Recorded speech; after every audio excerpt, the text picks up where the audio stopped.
Yeah, it really is quite an interesting aspect of why aren't people maybe rating Falcons a little bit higher? But you also can't blame them when their group stage was shaky. Yeah, it almost feels a bit disrespectful towards them in that sense, because their results aren't the usual, that you maybe let your guard down and let some heroes through. We see in this game too that Huskar is banned in that first phase. Nigma don't want that smoke. They've just decided that this hero changes their drafts too much, it changes the way that they want to play the game, and they're going in a different direction. Yeah, it's a good idea. But what is a little unsettling or worrying maybe is how much time they're using on this first pick. It's typically the thing that's the most planned out. You know all the variables. Oftentimes you can predict what will be banned based on what other teams ban, but they still spent 40 seconds of their reserve time on it, which to pick the same hero they picked last game, which now it's a little bit different circumstances as the Huskar's banned, but still that doesn't bode a ton of confidence whenever you use a ton of thought on the most prepared pick. Yep.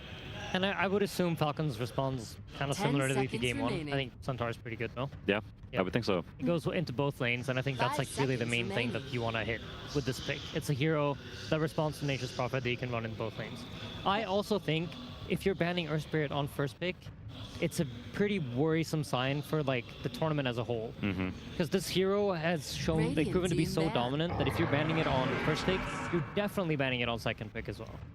Yeah, that is like a very good point. It's something teams think about in the heroes they try to play or they try to make people think they play, is you have to think about not just this series, but the whole tournament. And now when you've shown, hey, we're banning Earth Spirit both sides, that means the enemy team saves a ban whenever they're second pick, and that can really add up over time. It can restrict the number of heroes you have that you get to choose between playing. I mean, for first pick, it's a massive deal. You only have 3 bans, and one of those is guaranteed now Earth Spirit for the rest of the tournament. Yeah. You essentially just have 1 ban less to work with than every other team.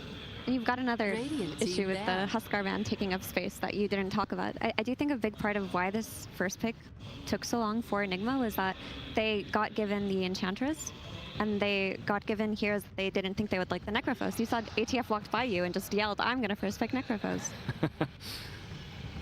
Yeah, may have been fibbing a little bit there, but I think the Centaur is a much better response. It makes sense against it was banned in game 1. I was gonna say, game 1, I'll give him the benefit of the doubt. Okay. But game 2, straight up lying.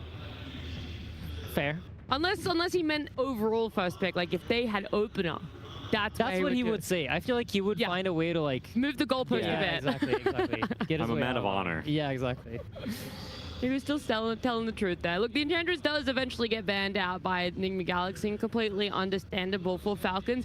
It's a flex when it comes to supports. A 4 or a 5, it still leaves so much open for them. And at the end of the day, when we saw Enchantress get played earlier by Yandex, we're seeing it kill cores. That's insane that a support at as early as 20 minutes is more than willing to man up and fight a core. I mean, that part of Enchantress is amazing, but what makes Enchantress even better for Falcons, it ties back to like the concept of their team that we talked about, and it's the fact that this hero can farm creeps from a safe distance. She takes over a creep, she sends it on a creep wave, like on a mission far away, and then it just cuts all of your creep waves, and you have to run all the way back to your base to go kill this stupid creep, and then he just takes over a new creep, so you might not even get gold for killing it, and you wasted all this time, and it just buys times for the rest of them to farm up their items and, you know, build that big map in that regard. And on top of that, she is enemy number 1 of the mid lane. Enchantress and good Enchantress players will always rotate with that first siege creep to the mid lane, try to kill the enemy mid laner, they'll take the creeps in the triangle, and they will be oppressing them for as long as possible. And for Nigma, that we've talked about, Lorenuff being their win condition and their primary carry player in the sense that he's going to be taking most of the GPM. Enchantress is a very, very bad fit for that stylistically. 5 seconds remaining. Yeah, it makes a lot of sense. This Dazzle ban repeated is so funny to me that these are the heroes.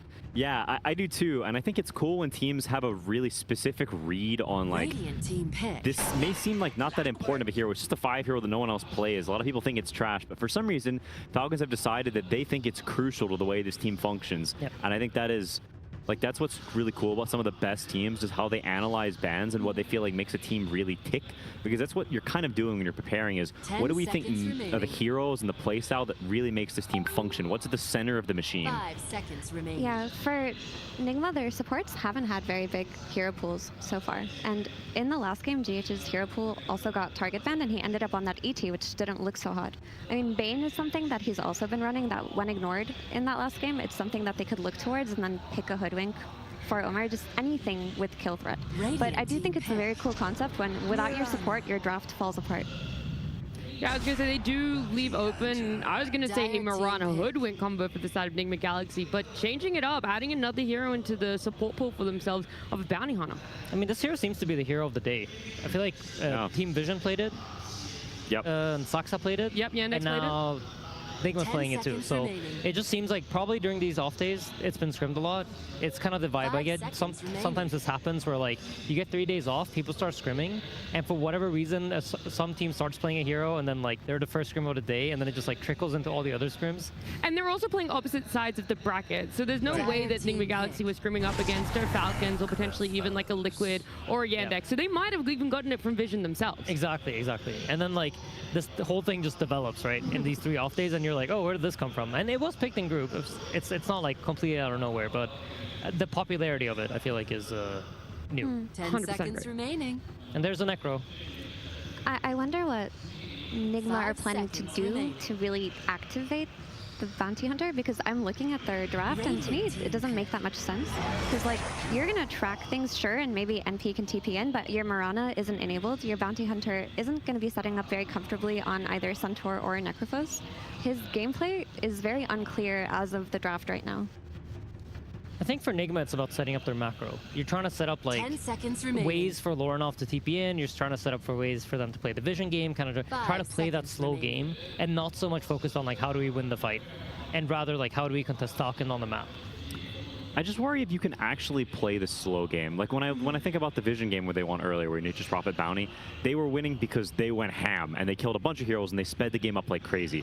And if I look at this game, there is a Necrophos for which you have very little magic damage. When he presses Ghost Shroud, he's not going to die. There's a Centaur who's going to press Stampede, a Clockwork who cogses and runs away. Like there's a lot of heroes that it's not that easy for you to feed off of.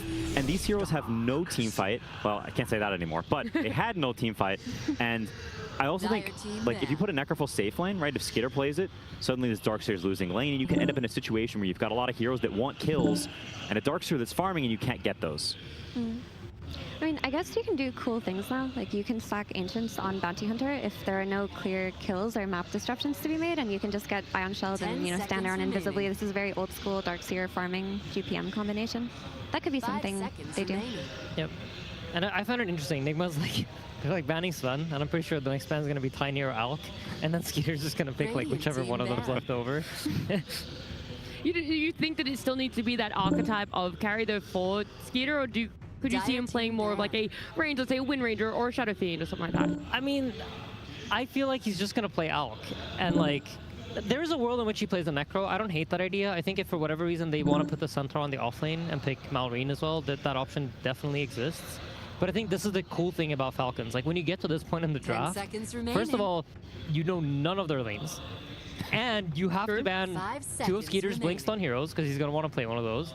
And even then he might not, because they have so many options when they reach this point. There's also the option of Clinks, and that's his most played carry of this tournament. It's not a hero that gives Darkseer a good illusion, and it can eat one of the Ion Shell creeps, making the laning stage a lot simpler. Yep. Yeah, it's a good call. And they have plenty of disables and plenty of lockdowns, so he can play a Blink Stun if he wants, but I think he will do it if it's good game matchups on the Blink Stun hero, not necessarily for the draft as a whole, which I think is a lot of times the reason. This game, they have Clockwork starting, they have Centaur starting, like they got plenty of that, and so they can have some more. You don't necessarily...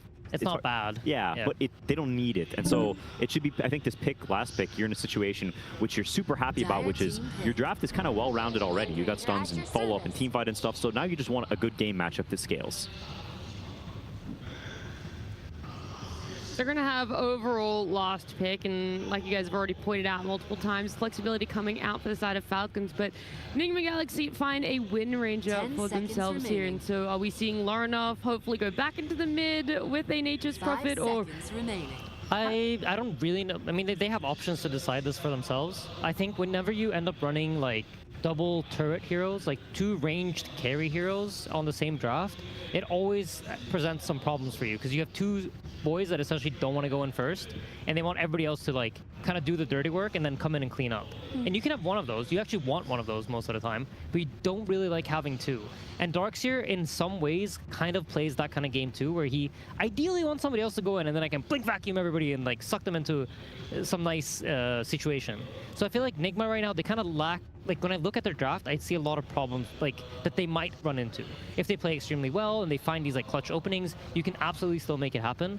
But it's, I think for Falcons, it just looks a lot more stable. I think Nigma have a read that it's an offlane Necrophos, and they think that Wind Ranger has a good lane against it, and it's a hero that can buy an early nullifier, and they prioritize that over the redundancy of having those two turret heroes. This can work if their lanes go very well.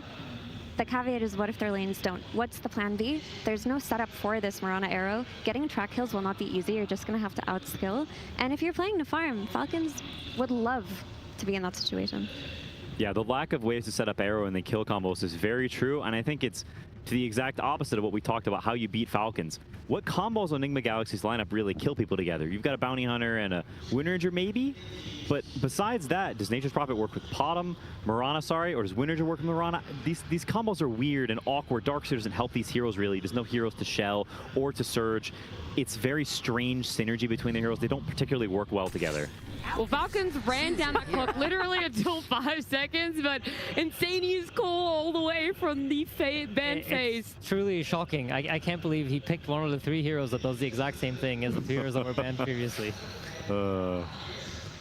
But is it, you know, that game for is it where it's one of those things that, yes, it's very telegraphed, it's very scripted in a way, but my goodness, it is going to give them that extra oomph. I don't think it's like, it's not like, oh my god, Alk, what do we do? It's super game winning, but it's more like, if I'm Falcons and I look at my heroes, I'm like, we got everything that we wanted.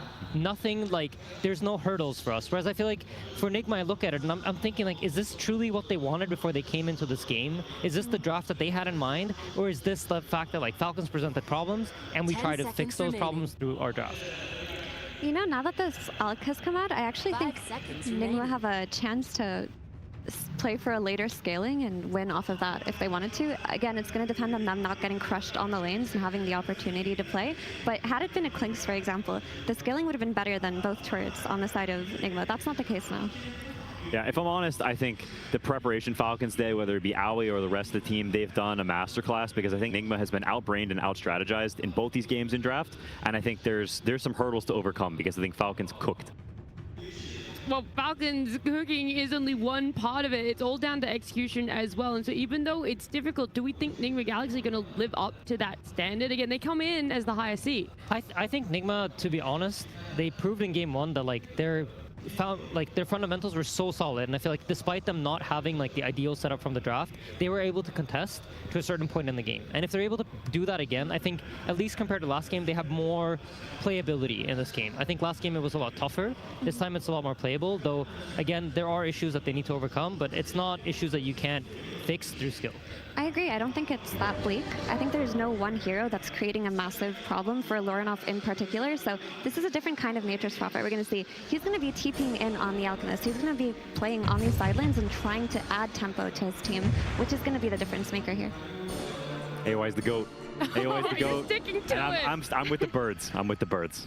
All right, you're sticking to it, that you fully have faith in what Owie is doing it for himself. I can see a little bit behind me. You guys can't. Now, hopefully they are ready, because I do believe Tsunami and Owie are ready to give us a bit more insight into how this Game 2 draft played out. That's correct. I'm standing by with AUI 2000, coach of Falcons. You are getting a lot of praise from our panel for your drafts this series. What would you say is your confidence level compared to the average Falcons draft during group stage? I think our drafts are pretty good this series. I mean, Amar does most of the drafting, so that's a lot on him. But I think it was pretty good. And then in terms of preparation, I feel like in many tournaments, many TIs, there's a group stage meta, and then it kind of evolves into a playoff meta. This is now the 9th game of our playoffs so far. Do you see any difference emerging quite yet? Honestly, I'm not sure. I think most teams just looked at Paravision and how they're playing the map, and that's like the biggest development since the group stage. I'm not too sure on heroes if there's been a lot. It's a bit hard to play pubs in this region, to be honest, so like it doesn't develop as fast. And then in terms of one hero, maybe I can get your opinion on it. Bounty Hunter has been trending quite a bit today, especially. What's your opinions on it? No, I think the hero's pretty good. I think it was already sort of getting popular before this tournament. And I don't know, there's like this guy called Serpent who's just sniping couriers on the EU server. So people are like watching him and like, he's very annoying. So I think that's like the new meta. You think it's a role model for how we should be playing this at TI? Yeah, maybe it's like the 9-class Monkey King, but you're invisible and you have tracks. So it's pretty good. Well, let's see if it works out or if you have the solution. Good luck in this game as we send it to our casters. The bird is the word. It seems like everybody is favoring Falcons going into this game 2, but Nigma Galaxy have been here before. They've had some rough games before. In fact, the very first group stage game they had, Avery, we casted it, and it was not a good time. It was perhaps the worst I've seen from Nigma Galaxy in quite some time. They bounced back. They looked great for the rest of the group stage. Is that possible here, Avery? Oh, absolutely. This is a team that can recover. They're not going to tilt out. They're not going to choke out. They have too much veteran experience in those leadership roles. They just need to figure out how to make the game flow a little better. I honestly think Nigma is one of those teams where I don't honestly care what they draft. I care a lot more how they play and how the game's flowing for them. Particularly for that man in the mid lane, Lornoff. I think if he's cooking, if he's controlling the tempo, getting them off to a good start, stabilizing the map, this team is going to look good with almost anything. And they're always going to have an upbeat attitude. They're never going to GG out early. They're going to make it work. They're going to find a way. I kind of believe in that. That said, Falcons are always a test in that regard. They throw you off your game. They make it so the game doesn't flow that well. And they're going to try and do that. Jeter might be getting in some trouble here. The blood grenade thrown out. The Iron Shell's going to burn him down. They do manage to get that first blood over to Divide. Maybe even a second blood. Wait a minute. The 4 and 3 of Nigma Galaxy are cooking in the off lane. A double for Divide. You got first blood in game 1, too. So they've been overperforming in these early stages. We heard the panel talk about the last the pick. The Tiny, the Sven, and the Alchemist. I think it was important to give the Alchemist there. I think if they gave Sven or Tiny, the scale and the map pressure that the Darkseer was going to be able to create is a lot worse. I think they have way better tools against the Alch. The wall illusion is a lot more influential with the Radiance plus some of the other ores. The Bounty Hunter can harass him in the jungle, potentially set kills up with Furion TPing in, and you have a lot of lane shove that this Outcast has to respond to. So I actually think those bans were on point. I think this was the hero you wanted to give Skeeter in this situation, and there are going to be some openings to potentially abuse it here. Here's another hero we got to talk about, though. A player-hero combination. Amar and his Necrophos. Now, Falcons, this was a bad pickup for them early on in the group stage. It was not working whatsoever. And you said this was a hero they had to keep picking and had to work for them. Why? I think Amar has this idea of they can make Necro work, and it's a true flex for them, and it becomes a threat. It's going to open up a lot of their lineups, because then you can start to pick it earlier in the middle of that draft, and you're going to keep so many options open for yourself. Falcons needs a couple cores that they can flex around between Amar and Malrine specifically, but across all 3 lanes, they will put this hero. We're seeing it with the Centaur in this series, right? They need to be able to early pick cores and have the flexibility to make their draft work. I think Amar really likes this concept, and I think Necrophos is one of those that fits it to a T. So in that sense, they need either the Necro or the Centaur. Some of these early cores to flex around, I think the Necro is the one he was trying to force the most. There's some unsuccessful games for sure, but as a draft tool, it's super powerful. So he's going to bust it out here. It's an okay Necrophos game. I don't think he's up against some of the hardest counters in Dota, but he's not abusing any big melee heroes. The Wind Ranger can be a tough matchup. The Darkseer one's kind of negligible, and I think the Furion's the really bad one here. There's a lot of lane shove. The Furion is just really mobile. Again, you're a static hero in this game. A lot of static cores for Falcons if Nigma can get off to a fast start. I would really like to see them play this game at a fast pace. Don't let Falcons just farm the map, and we might see a game 3. It does make a lot of sense that this was crucial for a drafting perspective. If Amar, we heard AEY very humbly, you know, the praise should go to Amar. He's the one doing most of the drafting. Close call, close call. Yeah. Skill shots. So if Amar is like, you know, he feels like, you know, this is a must-win situation for us. We have to get this Necro up and running so we can flex it in the draft, and he is the drafter. You know, that makes a lot of sense. It's a formula that they won TI with. For sure, to be able to go back to it here, but it's definitely a little bit rough against the Wind Ranger sometimes. He's not having a lot of fun, though. The Wind Ranger's also not having too much fun down here. Zmail is not CSing really well. The lane got pushed in pretty deep.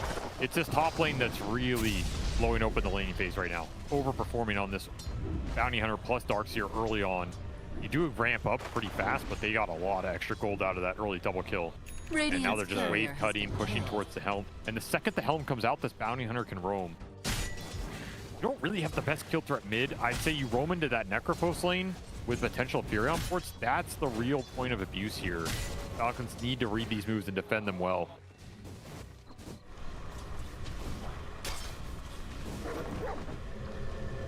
There's the TP. Here it comes. With the Ion Shell, that's what makes this move extra deadly. Damage against a hero that is susceptible to the magic damage. You have a teleport coming in as well. Just as you think you're getting away with a Ghost Shroud, there's Lordoff popping out with the Sprout. GH the one to get the last hit. Exact move you wanted. That's the point of pressure. Those are the exact heroes you want combining for that kill. The Furion instantly can head back towards mid, doesn't cost you anything, and he will have Wrath of Nature here in another wave. So this Furion pace is going to look a lot different than game one, and that is something you have to consider. I think Nigma Galaxy are very confident in what this hero can do for them. We just didn't see it be able to function at that level due to the lane swap. Do you think they're going to run it back? Like, you don't have the teleport on Furion, but do you think they're going to try and set up another kill on Necro with the Wrath of Nature? You're either going to one of these side lanes. I'm not attacking Centaur mid. I just don't care about Centaur mid. It cannot be the biggest point of focus. It has to be either Necrophos or Alchemist if you're trying to slow down in this early game and feed some extra kills off of. I'm going back bottom. On him. Mar getting low. Here comes that Wrath of Nature. It was a close call, but he lives. There's a Bounty Hunter behind. Yeah, Mar, if he was here a little bit sooner, in fact, still will manage to get... Oh, no, the power shot missed! Where are the skill shots, man? Oh, Samael. A whiff there on a setup little stun from Omar that should have been free, and Lornoff is going to pay the price for this one. Just one fairy. Teleporting in. Yeah, they do have a lot of extra regen for Lornoff. They're going to pop the Stampede. Snaking's going to go down first. Can they finish off Lornoff? They do, but Maureen is low enough that he'll die to the tower. A double for Lornoff after death. That's a lot of experience for GH. He's almost level 6 all of a sudden. Oh, wow, yeah. I don't know if Nigma mind that too much. This Centaur's getting a lot out of that situation. You don't want your Furion dying. But getting some extra experience here on the supports could pay off big time. What is this, man? Yeah, this is a that's illegal from Skeeter. If you're going to run all these heroes to bottom, all these heroes to mid, well, guess what? I'm going to take your Wisdom Shrine. That extra experience is going to be much needed as Lornoff continues his assault on the side lanes. Teleports in, gets a kill on Snaking, and very early on with the Helmadam and Treants, the safe lane tower will die. Nigma Galaxy, last time it was a 1930 tier 1 tower, the first of the game that they managed to take here. It's 7.5 minutes. 12 minutes ahead of schedule. Is this what you were talking about, Avery, when you said, yes, you know, this is a team that I don't really care about the heroes, more so about how they're playing them? I want to see the good moves. I want to see the combinations. I want to see the spells landing. The support's enabled. To me, that's what makes Nigma Galaxy scary, not necessarily some specific lineup. And this is where the Alk can get punished. Skeeter's just playing super well. I don't know what his read of that move was, but he dodged the gank and took their Wisdom Shrine and then TP'd and bailed on the tower, so he was not the one dying there. Very heads-up play, and it secured him a really nice start here despite all the pressure going into him very early. I don't know if I've ever seen Alchemist taking a Wisdom Shrine. That is quite... That is insane.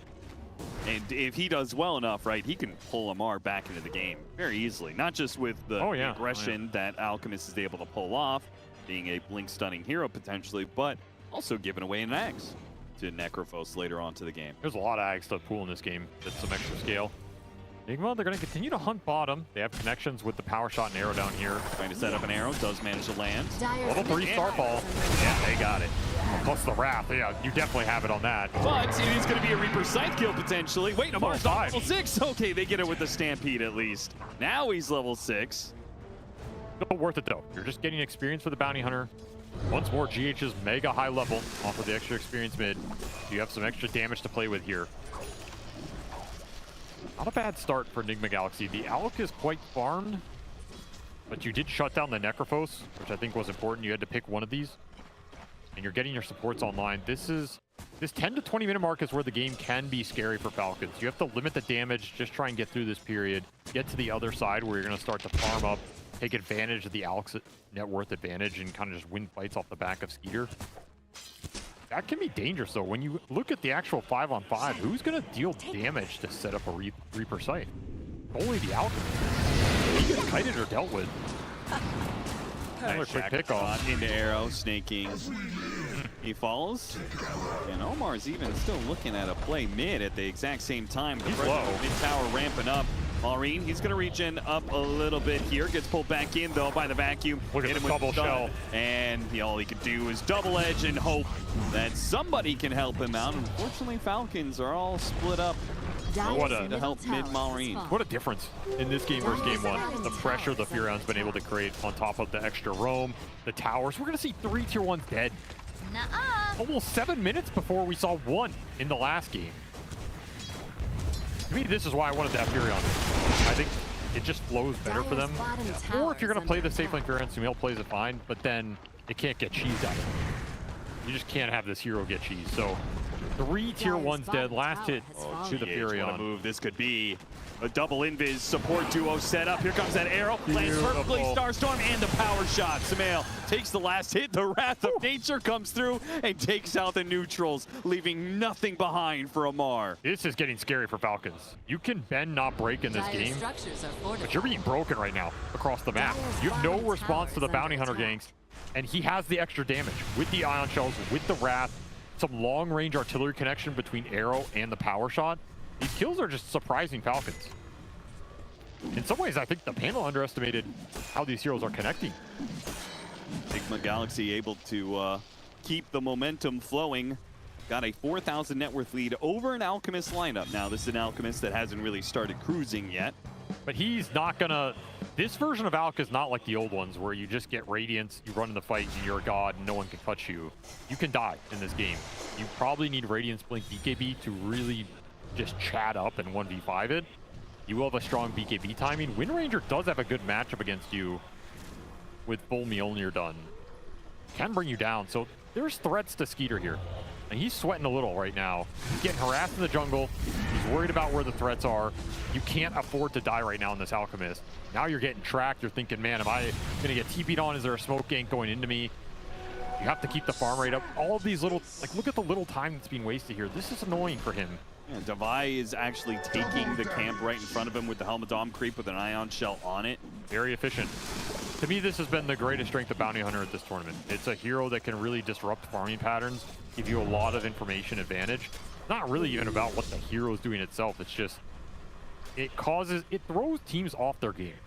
It reminds me of some of the patches where Nyx Assassin was really popular. And it's like, he goes 0-8, but it makes the game very different. Nice catch, but will it be enough? Not by a long shot. Only half HP for GH off that duo of Maureen and Snake King. It's a reveal of the Blink Dagger, and they didn't get anything for it.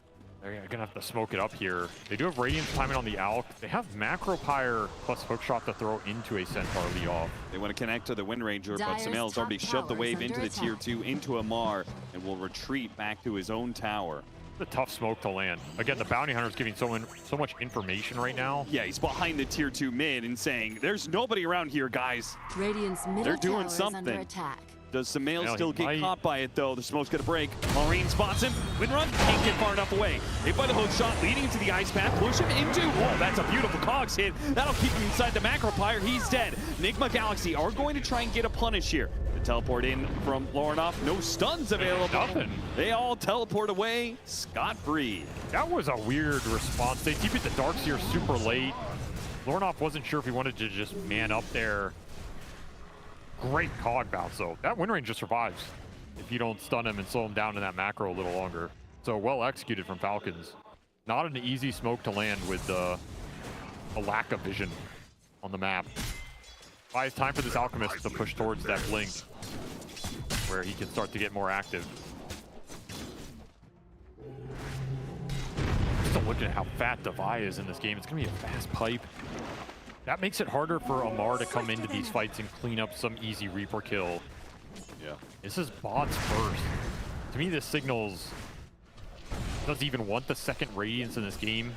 Like, how greedy do they feel they can get with some of the map pressure that's been exerted? That's very awkward, especially with the way the lanes are all pushed in. They lost all their tier 1 towers. Like, the map is kind of small. Like, How much are you actually going to be using this Boots of Travel? He's effectively 0 net worth right now. Yeah, you know, that's how you have to think about it. And then if he buys a second Radiance, your effective net worth maybe goes up by a couple thousand, but it's not a full value. Nice double stun from Omar, leading to the arrow once again, and the track gold comes in. And he snipes the last hit on the Furion, so that's even more gold. So he gets to be a part of track kill, gets the bounty for the kill. The other 2 supports pick up some track gold on top of that. Quick Moonlight Shadow, try and snowball off this even a little more. You got to be careful running in here without the full team backup. Devi is giving them really good information, and Amar and GH, they're lining these up nicely, man. This team is just completely different when the support duo is flowing. Just the whole game feels a lot smoother. He's gonna have a poke at Skeeter. Nothing real serious coming of it, but just keeping him aware. Hey, we could pressure you too. Never know when that gank is gonna come up to the top lane. It's so much space to work with right now. Now Skeeter does have his Blink Dagger, so Falcons will be able to return fire soon. But a Yule Scepter already done for GH. He doesn't even need the Bounty Hunter to set up his arrows anymore. I think this is the most crucial decision of this game in some ways for Falcons, is do you try and risk the fight with just the Blink on the Alk, or do you need him to have BKB as well? Because if you take the fight and you blink the Alkin and he dies, this game is going to crumble. And my gut read is he needs BKB to make that play. Sure. I don't think you can fight with this out, because I don't think this Necrophos is doing anything. He's just a creep right now. So if I'm Skeeter, I'm sweating. I'm like, man, there's a lot of pressure on me in this one. Yeah. Two, I think I just have to prioritize my game, except that Amar is going to be poor for a little longer, and hope that that BKB timing hits hard, because it's going to have to hit hard right now. Yeah, the rate that Lorenoff is farming and keeping up with this Alchemist, not to mention Devi, who's even ahead of the Furion. He's not gigantic. Behind the Alk. 200 CS on his Darkseer, full pipe done. Yeah, and he's going to Rod of Atos, so he wants some extra catch with the Gleipnir. Build up. I don't know if they need it. I think the kills have been connecting, right? I think you just play to protect your other 2 cores. I'd be surprised if he commits for it. Could just be an Octarine build up here or something. Dire's bottom tower is under attack. I think it's also a pretty good Shiva's game if you want to go Chasm Stone build up. Yeah, most people who on Darkseer, they go Shiva's because they want the Chasm Stone. Radiant's middle tower has very fallen. nice. Basically, I think you want to try and devalue the Alk BKB as much as possible. And for me, Atos is not going to do that. Bottom tower is under attack. If you can kite the Alk BKB, I think the fight looks pretty straightforward right now. But it's going to be effective for a long time against the Necro. It will. If you're not considering, like, if your goal is not to shut down Alk, but to keep the Necro poor. I think this Necro is going to be poor for a while in this one. Here comes this could Night be Shadow gank setup. Very interesting. Gonna be caught by the shackle. Very easy kill for Nigma Galaxy. Just like that, all of a sudden there are 5 heroes on top of the Alchemist. And now you got to look for something else. Chain this kill. GH looking for the setup with the Yules. Should get it. Yules cancels the TP, and his team 2 cores sandwiching Snake King, both racing to try and get this bounty. We'll get him here eventually. They're also setting a bottom. Amar, he gets tracked, gets walled. They're on TP. Exactly what you want to see. Nigma Galaxy punishing them on all 3 lanes. Amar tries to make a run for it with Stampede, but you can't outrun the Surge, that's for sure. Look at the connections right now. So the thing is, you can overcommit on these connections because you have track gold, and you have the Furion, who he's a free committal. I think Lorenoff's TP was pretty awkward. It didn't even matter. It is. I mean, you could also overcommit if you manage to get 3 different kills in 3 different lanes. Falcons aren't getting anything for this. Skeeter trying to bait out Maureen in the mid lane, goes for the punish onto the Brana, and they do get that kill. So okay, something for him. It's been a minute since they've got a kill, but they finally get one. It was last time was Snake King killing Sumail in about 13 minutes. It's got to be some kind of Skeeter legacy game right here. He needs to build up to it. He needs to basically play it perfect from here on out. Well, we've already had 1 carry legacy game today. That's probably true. Watson. He'll have hard on Centaur soon. That helps a lot. It will be a second Radiance on Amar. That'll help his farm rate, especially if you can win a fight and then just clear the map with double Radiance. We can see this lead vanish for Nigma Galaxy in the blink of an eye. They just need to keep snowballing with this bounty hunter. Find pickoffs. Don't get too complacent with farming your side of the map. Abuse your advantage as much as possible right now. Yeah, it's like easy for you to win fights and get pickoffs, but you do kind of have to be perfect about it. Ooh, so close. Got the TP away from Malrine. We'll go for crit instead. Do they see the Alk up here? The Sobs? Crazy pickup. They could give him a second time. He's gonna walk in like it. You see him now. Yeah, they spot him off this ward, but it's kind of a bit too late. Yeah, he has BKB too. This is Skeeter's time to get more involved in this game if the fights can be set up properly for him. It is 20 minutes as well, so he did hit it right with the Tormentor spawn. I am interested to see with that Tormentor, like how much are they willing to stall their aggression to hit objectives, right? They Tormentor to hit Roshan when it kind of feels like any minute that you're not hitting the Falcons' cores is kind of bad. I think it's fine as long as it's not everybody.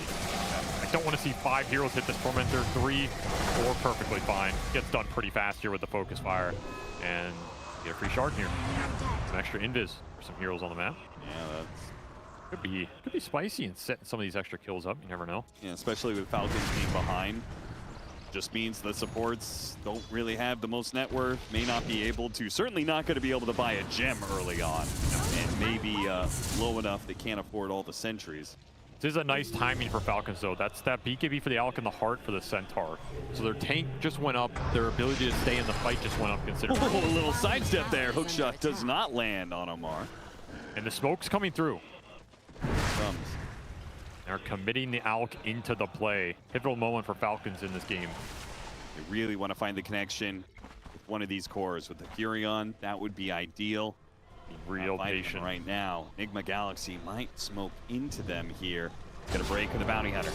Do get dusted. Just stop the stomp there. Still in the Skeeter got arrow. It's gonna lead into a self-concoction explosion there. He's gonna start the fight at half health. Very awkward. And the vacuum back in on Malrine alongside the Shackle. Sumail doesn't give a damn about the return. He'll just keep it going. Pumping the damage into the mid laner of Falcons, who cannot get away, can't stop the damage, can't get the blink. Skeeter actually went for the kill on Lorna, but a BKB from Lorna. Great reaction from him. A Reaper sight will put down the bounty hunter, but they're still in trouble. Alchemist being chased after. Device trying to back away from the Necrophos. Amar using his extra regen to his advantage, but he's still kind of squishy.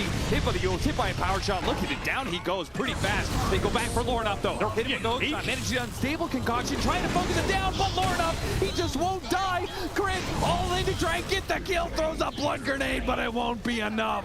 Falcons get wiped. That arrow was so devastating. Oh my god. I cannot imagine a worse scenario. All of your hopes are on this Alkos BKB. You run in the fight, you take an arrow to the knee, and you gotta sit there for 8 seconds with the chain stun on yourself. I literally cannot imagine a worse way for that fight to start for Falcons.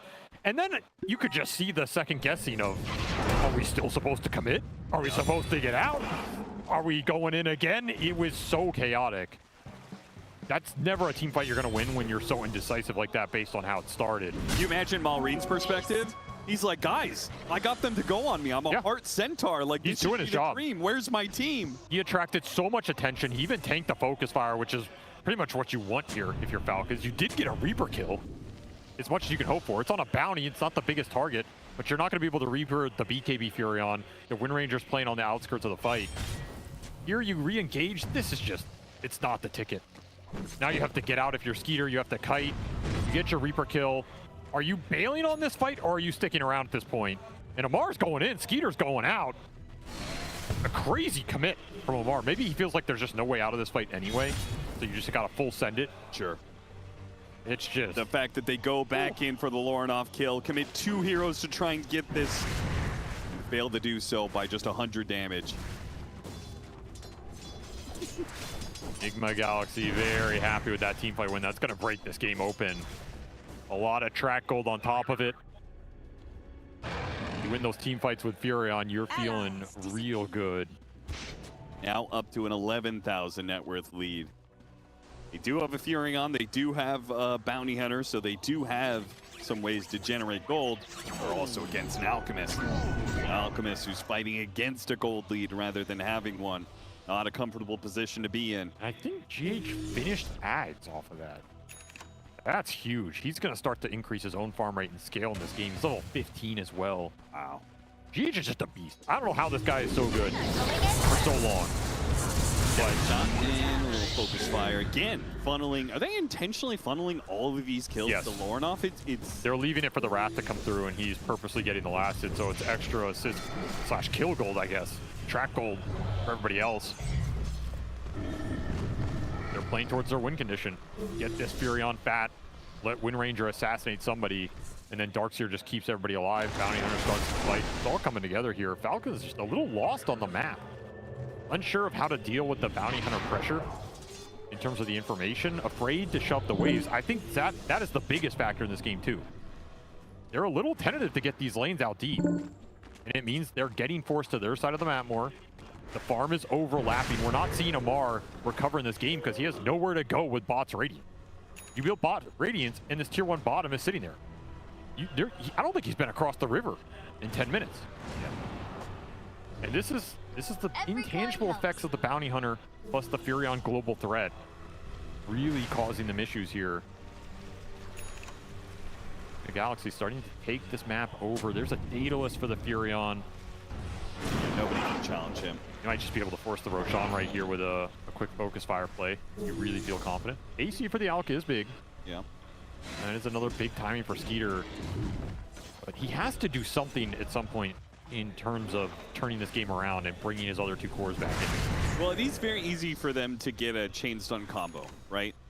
They've got Unstable Concoction, they've got Hookshot. Like, they've got a way to be able to start fights, keep the chain stun going for Macropie or Reaper side to come through and they do have out of one of these cores. They do have a guaranteed Reaper. There's no hard save in this game. Yeah. I'm almost tempted to say Amar should just buy a Blink, so you can Blink Reaper the dude. I've just never seen him do that. It's not his MO. Yeah. Maybe Shard on Centaur gives you a little extra sustain damage. They're looking for the play with the Alk timing. I do think Falcons they've understood the position there, and they're playing to the best of their ability to take these fights. It's just tough to find an angle. The worst thing that could happen for Falcons right now would be Amar being picked off in this bottom lane. Dire's bottom he shows for a second there, immediately Tumbler Toy heading for the hills. And we'll have some time to think about the situation that we're in. Both teams are going to be sitting there. I mean, if you're Nigma Galaxy, you know 100% that Falcons are making a move somewhere, right? That they smoked up or did something. There's too many heroes off the map for too long. You see where Lornoff is right now. He's reading this play going in bottom, and he sent Treants up north from his position. He also scanned there, I believe. So basically, you're looking at these Treants, and you can just look for the aura on the Treants. Sure. The Radiance is turned off right now for Skeeter. You're not going to see that, but he has AC. You will see that. You're looking for any sort of body blocks, any sort of information. These little things make a big difference in dodging some of these plays, but Nigma Galaxy absolutely have a read of what's going on right now. As long as you don't lose your Furion on the backside of the map, you're pretty happy with the outcome. A Deathless Divine, the only one on Nigma Galaxy. Didn't have that on your bingo card, huh? Not, huh? He's a different player now. Yeah. I mean, this is a player that we have watched mature and grow a lot over the last 2 years. I mean, I almost feel like he's pulled a 180 where he was one of the most volatile offlaners, where he reminded me so much of Saberlight and his aggression in the off lane, where he could just roll over some lanes, or, you know, he could give up a lot of unnecessary kills. And now it feels like he's not that at all. It feels like he's way more disciplined. I think he still has some games that are rough for him, but they're not all his own doing. You have 2 greedy core players you got to make some space for, right? Yeah, absolutely. I think this guy just brings the chill vibes. Look at him. He's in the zone right now. A little He's dance, making sure he's keeping the energy up. I think he just loves Dota. That's the thing that sticks out to me. Sure. Maybe about this Nigma team in general. I think they just love playing the game. I mean, anybody who's grinded through as many regions as Devi has, right? He played in Europe. Yeah. He's played in North America, sure. the biggest grind of all. Played through South America. Now he's back in Europe again. There's a couple of players in this series that escaped NHL. That's for sure. I thought it was pretty funny talking to Devi recently and asking him, you know, what region did he enjoy pubs the most in outside of Europe, obviously. And he actually enjoyed the NA Gulag. You know, he thought it was a good time. You know, like there was personality and characters. Oh, there's personality. Divine Llama was there one are of the characters. personalities and one of the characters. That's I'm sure. Yeah, I'm sure he enjoyed his his brief tour because he knew he was getting out of there soon. That's for sure. Sounds like a little trauma speaking, but you know, I'm not gonna speak on his behalf. And he was doing it from Europe, so you know he was there in Belgium. That's even rougher. Just playing all through the night because he was playing on an NA team. He would play in the NA servers. You know, playing that's on some NA on ping. I know. I don't know if I'd wish that on my worst enemy. Can you imagine doing that? Like that's training. Hey, that's training. Everybody else in the world is doing the exact opposite, and there's Divide. No, I'm not going to play on the European servers. I'm going to play in the North American servers. Perseverance. Perseverance. I'm not talking about the item. I mean, that is that's a man who wants to grind, get better, take every opportunity he can, take it out. He's his opportunity with Nigma Galaxy. His best opportunity in a while since his time in Heroic, and a lineup that was not really working for them until the pickup of Lorinoff. And another situation where a team felt like they transformed, right? We talk about Divide changing as a player, but Nigma Galaxy, I mean, come on. The fans were just, I think there was no esports fans in the world that were just more hurt all the time by their team. It was so promising, get a 10,000 net worth lead, a 15,000 net worth lead, and then they go high ground. How many times did that Nigma Galaxy roster throw on the high ground? And they're not doing it now. It doesn't happen anymore. Ever since Lorinoff joined, it really feels like it's changed a lot. The high ground master, apparently. Apparently. Fixed their problems. The high ground whisperer. He knows what to do. He knows, chill out, farm some creeps. He's very good at playing towards the scale and win condition. Yeah. He rarely throws that position. And I think that is something they needed, and it's slotted in real nice here. Whole new PC. Very nice. What was the longest pause you had to go through it during TI? Do you have any memorable situations? No. Because I feel like I have to imagine it's pretty stressful to be in like one of the biggest games of your career and just have the entire thing. You gotta stay calm. Ground to a hole. You gotta stay calm, cool, connected. You can't lose the energy. You gotta maintain the mentality. Okay, so the last thing you said you think you would do is like, say, put your chair back. Oh, that's fine. In a resting position. As long as you're chill, and you're vibing, you know. It's just like a year ago. They're laying together on the TI stage. Yeah, they're just boys hanging out in a pod, you know. Yeah.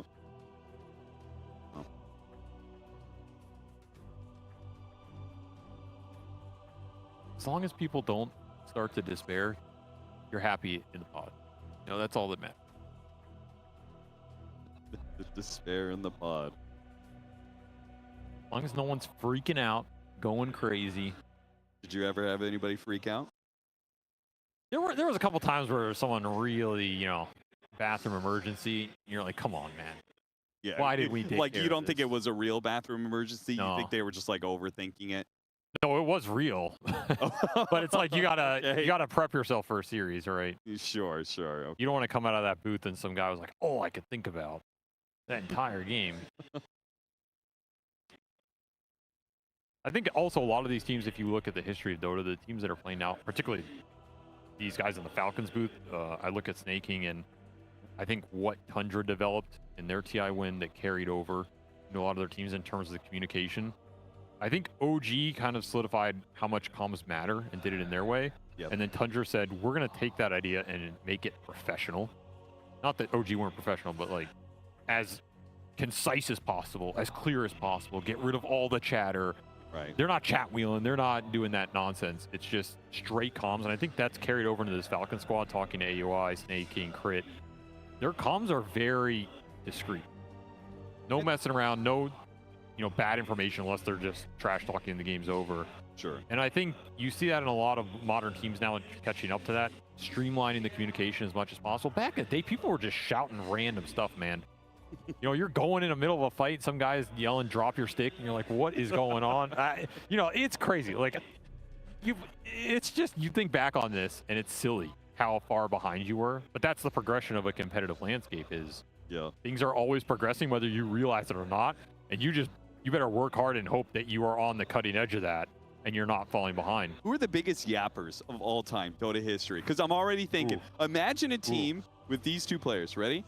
Eternal Envy and Night. I knew you were gonna say those two. I knew you were gonna say those two. Can you imagine like the? It wouldn't be. No, it wouldn't the function. brain jam that you're It wouldn't experiencing function. being on this team. I was on a team with one of them and it barely functioned. So like, it's no way it's functioning with both of those. It's just not happening, brother. I don't know what to tell you. What are some other yappers? I think a lot of captains were like the classic 5-position captains were the biggest talkers back in the day. Outside of you were a tempo controller, like an S4 archetype.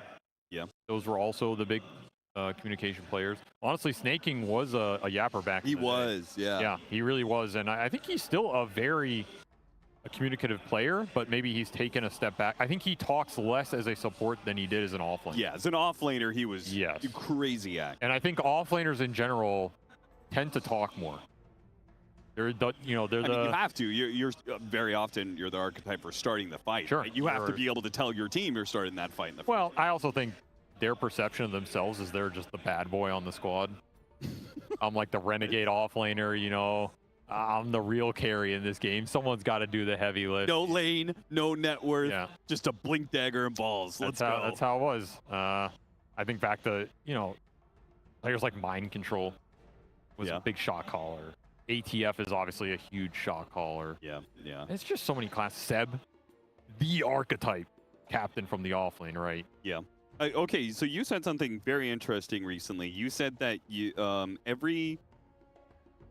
maybe not every, but most of the TI winning squads, you felt like had an offlaner that was ahead of their time. That was. I stand by that statement. Yes. And or we maybe not ahead. Back through it. Maybe not ahead, but in their prime and the offlaner of the year or top 2 of the year. Yeah. And the first one that comes to mind, where you go back through history, right? Alliance Bulldog, right? He changed trendsetter the offlane for sure entirely, right?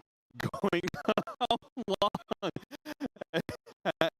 can I take a nap? All right, Maureen's really not concerned at all with the state of the game, apparently. This is not going well. But, you know, maybe he takes a nap and it's all changed. But then going on from there, right, you pointed out Universe for EG. He was obviously one of the best in the world to ever do that. Yeah. Then next up was Wings, right? He went into TI6 as the best offlaner in the world. Probably the most versatile up to that point, I would say. Maybe. Do you think Mind Control was that ahead of the game for TI7? Yes. I think he really took playing edges of the map to the next level and specializing on a group of heroes that enabled the team. I also think he was one of the first players that could kind of play sacrificial or scaling style and make both work really well. He was a very unique player, for sure, at the time. I think TI8 Seb, though, I don't think you would say he was, like, he individually was ahead, would you? Yes, ideas-wise. I think OG would... Like, specifically, okay, so my understanding would be as a team, they were very ahead. But I think a lot of those ideas came from him and No-Tail. Okay. You know, brainstorming it up, the draft ideas, the ideas on comms, drafts, strategizing. I also think Seb had very good ideas for his own role in particular. I think he was ahead in itemization. I go back to some of the games. I go back to the TI game where he built pipe on Legion Commander. Yeah. Who was doing that back then? Yeah, nobody. Nobody was doing that. And so I think in that sense, yeah, absolutely. His ideas about connecting heroes too, the fast-paced nature of a game, how fast you can take a game over. I'm not saying it was all him, but like, it flowed through him to a large degree. Yeah. TI-10 collapse. All right, there's a trend going on here, but how, like, surely some of this is revisionist history, right? Yeah, they're the best offlaner in the world because they won TI. Yeah, for sure. But part of that is, I think, if you're trying to build a championship team, if you're trying to win this tournament, and you as a team don't feel your offlaner is in that category, you can sense it real quickly. You have to have that confidence, that faith. And as an offlaner, you have to believe in yourself to that degree because the role is very nebulous. It's very easy to lose faith in what you're doing. You get lost in the sauce, lost in the meta. Am I a jump stun? Am I a lane shove hero? Am I a scaling offlaner, right? Like, you can do anything and make it work, but you have to have the identity. You have to have the clear idea. I think that's what worked for ATF last year. Sure. At TI-14, right? This guy has such a clear identity of, when I tell you what style ATF is playing in offlane, everybody in the world instantly knows this guy's farming, he's scaling, he's anti-carry, he's lane dominant. Like, you know exactly what his game looks like. Dame goes for 33. Incredibly stylized off-lane play. Yeah, and that's the point in Dota history we're at, is you have to be that good, you have to be that confident in the way you're playing the game and force people to respond to you. You can't be some guy who's like, yeah, I'm going to try and do what Collapse does, you know. It's not going to work out for you. You have to mold the game to your style. That's right. Not the other way around. So I think those are the guys who go on to win this event. It's not easy to find, and sometimes you don't even know you're that guy until you win. I think that's true of a lot of champions sometimes, but some guys definitely know before. And that's why you have had so much faith in Team Vision this year, right? Because I'm a big Notice fan. I think Notice is the new best offlaner in the world. He has potential. He has potential. He will get there. I think he's the breakout offlaner this season, and I think that has catapulted them and Yandex early on to like some great results. So yeah, always got to look for that super pivotal role at these big lands. That's a rough one. Half the hero damage of Skeeter to Samael.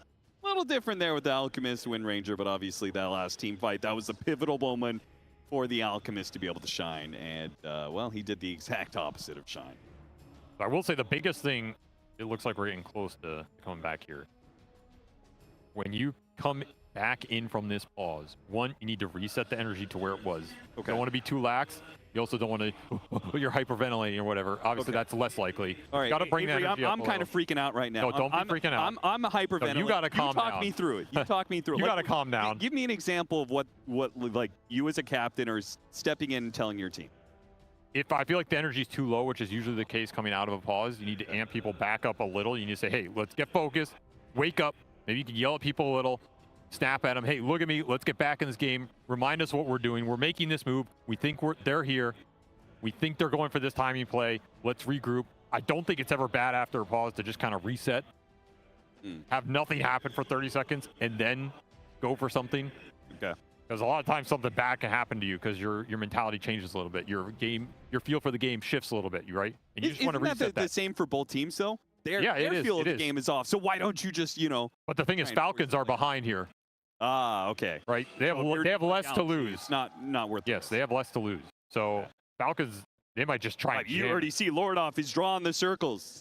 He's saying, all right, we know where they're at. Yes, exactly. And that's what you want to do if you're Nigma. And if you're Falcons, like, you need to remember where you are in this game. Yeah, you're behind, but you have this out timing. You're trying to use it right now. You don't want to lose sight of that. You have an opportunity to try and turn this game off of Skeeter's strength as we go back into it. Radiant's middle tower is under Falcons, attack.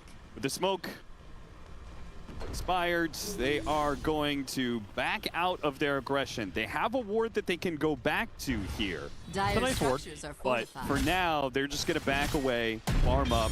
Mars already out of here, already farming up in the top corner of the map. Nigma Galaxy are going to stay a little bit more grouped up until they see some more heroes. They're beginning to show. They're going to show on mid. Totally fine. Somebody at top lane at some point. And then you make a move. You either kick some heroes out. You can force Roshan here. I think that's the riskier play. I don't think it's necessary either. You do have BKBs on your two cores, however, so I think it is an option if you feel that Falcons have moved away to top half of the map or just giving you too much freedom. These are what you're looking for, though. You always have this bottom lane pressure. Either it's Dominator Creep or Furion pushing this lane all the way to Falcons tier 3. That is your informational advantage on the map right now, and you should be able to make a play off of that. Outpost also increases the likelihood you just man up for Roche on this side of the map right now. Dire's Otherwise, bottom it's tower is heading top at 2 minutes, and it's going to go into their vision, which I think Radiant's feels a little middle awkward. tower is under attack. You got to make a call quick here Radiant's if courier you're has Nigma been Galaxy. killed. You're going to make this objective play, or are you going to try and hunt heroes on the map? The Bounty Hunter's going to go for the hunt. Moonlight Shadow. Radiant's bottom tower Might find him is under here. attack. Oh, he's going to Centaur, get... they're going to catch him right as he went for the TP. Nice pick off. Neutrals will do what they can to interfere, but died pretty fast. now straight to Roshan, right? You're right outside the pit. You just killed the mid laner. Yes, 100%. GH is going to get even more catch. Like Devi with the Radavatos Gleitner build, extra catch. Now we've got a Blink Dagger build up for the Mirana. I mean, these guys are going to be moving fast around the map. I like the randomization. The Gleitner is the only one I'm like unsure of, but it makes sense in terms of We just want to get some extra stuns and catch and make this lineup a lot easier to function in terms of catching your fight. There is the stick that got dropped off the courier. Free up some slots here. Very important. And they'll give it to Lorna. Still has slots to utilize it well. I like Nigma Galaxy smoke up during that Roshan. They got their position for the team fight. They were really prepared just in case Falcons did contest them. You should be. You should never assume that Falcons are just sleeping on the job. They've absolutely contested objectives 4v5, 3v5 if they feel their other two cores are strong enough. This is probably an unlikely game for that to happen, but you do not want to give them some crazy opportunity. There's the Manta for the Necro. It does make him a lot stronger in the fight. It's just... Is it going to be back-to-back deaths for Maureen? I think it might be. They can keep him here long enough. They got him with the vacuum, pull him back into the shackle. Beautiful. Beautiful stuff. That's right outside the base too, and they have a ward on that high ground. Sees a little bit. Yeah, you just swing here. Still 4 minutes on the Aegis. Dire's structures are What are you afraid of? This is not a great high ground defense lineup for Falcons. Dire's middle tower is The fight kind of looks the same if you're fighting here as if you're fighting anywhere. Maybe the spacing is a little bit easier for Amar to get there for the Reaper's Scythe. Yeah. That's about it. And because you have Aegis, that play is not easy. All you have to do is just plant Nornoff in the front. Let him, the master of high grounds, hit that high ground. He's going to force everybody back. Yeah, he's going to make the call. All right, we got enough heroes back. We're going to clear out their triangle as we retreat. Leave them no camps to be able to farm. Fire Butterfly done. That's tough for Skeeter to go into. I mean, this is the target you want to jump and just try and burst down with the Basher build up. Evasion makes it really difficult. Yeah, you can't hit the Wind Ranger with a Wind Run. Now it feels like you can't hit the Furion with the Butterfly. Who are you hitting in this game? Find a Bounty Hunter and Reaper him again?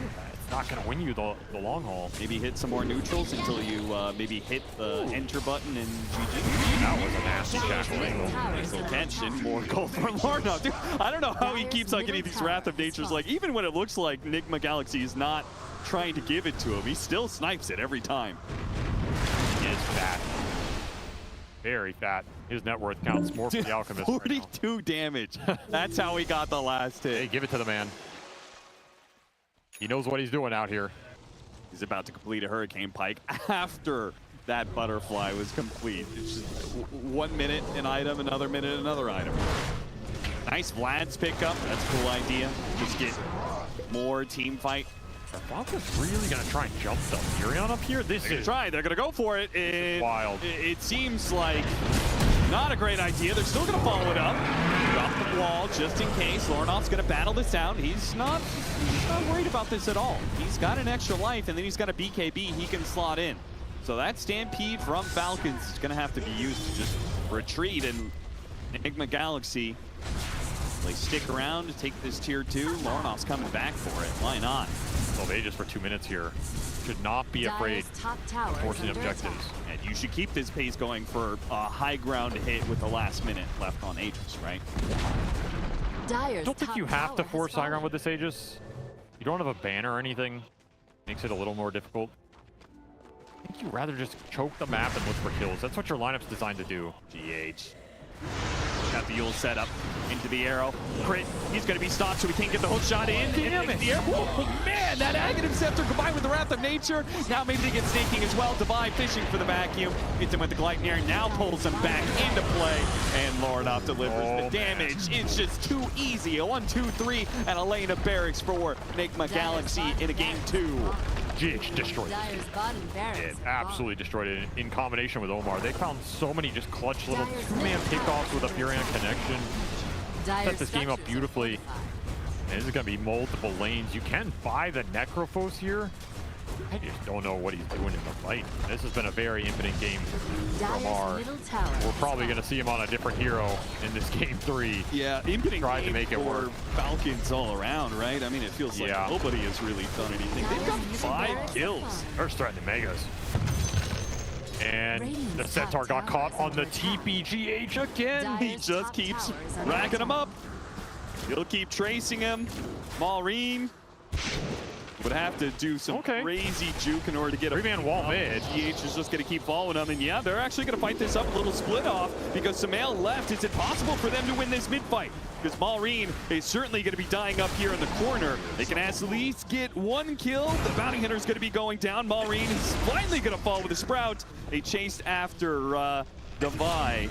Might be able to get him here. It's taking a long time. Here comes Amar, but he's got the Reaper side, but he doesn't have the mobility. Oh, and let Devi go back in. Devi, you don't want this. You don't want this at all. The Reaper side trying to get him right now, but now Lornoff is going to join the team. The Reaper side then finally goes through, and it gets the kill. I get Skeeter. Going to be in trouble. It'll be well worth it if the Galaxy, the high ground, he gets the hit. Of course, Lornoff don't miss. No way he's gonna miss up that high ground.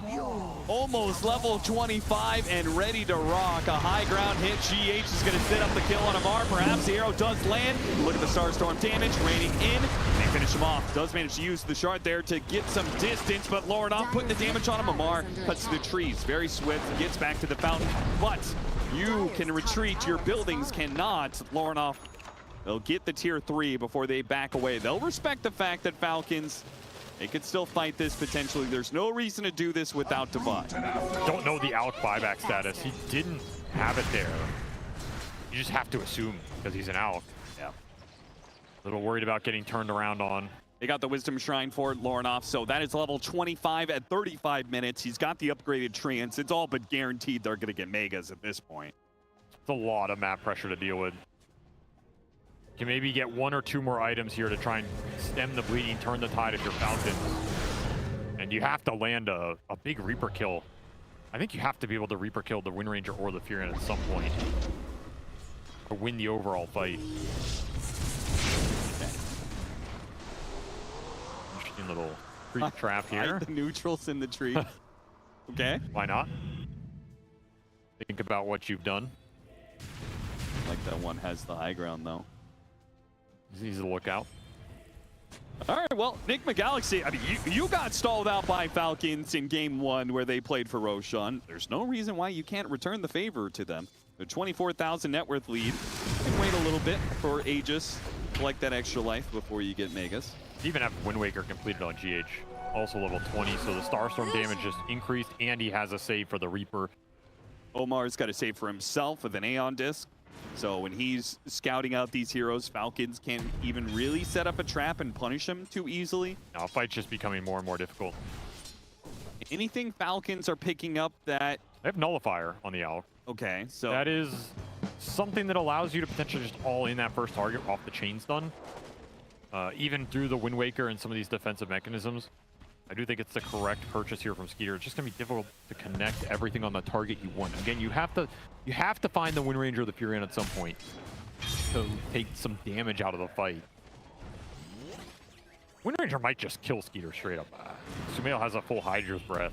Yeah, he's doing the percentage-based damage that makes it... How much do you think this item has changed the game when it comes to these tanky lineups that are so meta? It's very efficient. We just don't see it as much anymore. It's extremely expensive to build up. It's a great late game item. I also feel like a lot of times your 6 slots, you just rather have something else there. Like you'd rather have an MKB or a Satanic plus Daedalus or something of this nature. Not the preferred item for a lot of players in the final 6 slots, but there are games where it does look very good on paper. Okay. 600 gold for 5 minutes on Alk. That is rough. Yeah, it's really bad. That is rough. Do you think that Hydra's Breath is like a hard counter, like this Centaur Heart, or do you feel like I sometimes feel like it's not actually like it's good, but it's not a full counter? No, I think oftentimes you're better off with just Satanic plus MKB, Satanic plus Daedalus. I think it's better. Higher single target burst damage. So Hydra's going to do more over the long run of the fight. It can be nasty if you're hitting multiple heroes. And here's the last Desperations book from Falcons. Push out, drop wards, do what you can. There's the bounty. Get the initiation, but Amar's gonna walk straight into them. What are you gonna do about it? I've got an Aeon Disc, 4 stats away. Meanwhile, Maureen ripped apart. Man, Sumail did some work on him. Skeeter's trying to do what he can with the Abyssal Blade. The falling much evasion. But there's too much damage, too much evasion. The Wind Waker, but there's the Wind Waker save. And that's it. Falcons I don't think they have anything left in the tank. Maybe you can get some ale, but Lorinov is just going to town. You dealt with one of the cores. What about the other one? What about the supports who are super farmed? What about the offlaner? He'll come through and chase you down. And what about your base? The reason Maureen's TPing out there is the super level treants just killed your Megas. Oh no. That fight was doomed before it started. Oh, here comes Megas, Falcons. In it for the long haul now with 4 minutes left on the Aegis. They just have answers for everything in the team fight. And this Alk absolutely needed MKB. He had no shot of getting through the Wind Ranger or the Fury on there. Just one-man stomp. Next time to Helmadom. Hook shot. In a position to get the Cloud's pushback, but they're going to be fighting without Reaper's Sight, so no early fast kill. And tough to deal with Lorinov. He's got a Satanic, he's got an Aegis, he's got a ton of damage. He kills Shakiro on the retreat. Snake's not getting out of here, nor is Amar. He can pop the Ghost Shroud, but they've got time on Nigma Galaxy. A Yules to stop Maureen, straight into the arrow. They finish him off. 3 dead. Falcons, nothing left but the tier 4s and a throne. They're going to fall shortly. Lorinov, he's thinking about going for some fountain diving at this point. Yeah, why not? They're willing to fountain farm you.